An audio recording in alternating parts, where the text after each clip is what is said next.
Hoş dostlar, sizlərə ilə tapar maşınlardan Shinerai avtomobilini göstərəcəyimiz 2022 yıl T30 modeli metan qazları var. 128.000 kilometr yürütdü. Kraskalar 100% taza. Onların halət həm yaxşı. Aynalar həm knopkadan metan qazları paketlə mexanik korobka maşınımız. Kondisionerləri, monitorları həm mərsəsi işlət tutdu.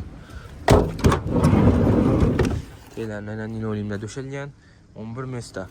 Alt durub adam katdan özünü pulunu özündən tapdırsanız da boladı xullas. 2022 yıl. Zadni kameraları həm mərsəsi var. 11 mesdə xəmə sinəsi var maşında. Gəlib xəydək görüb xərid qılavrasılar. Shinerai X30L modelindən ekan dostlar. 128.000 kilometr yürütdü. Baxalsa 130 milyon som dururdu. 125 milyon soma düşürdük. Nağd pul olsa üstündə yenə 1-2 som gəzdirməm bərəmiz dostlar. Maşınımız Koşipur avtomarketdə satıb qoyuldu. Gəlib xərid qılavrasılar.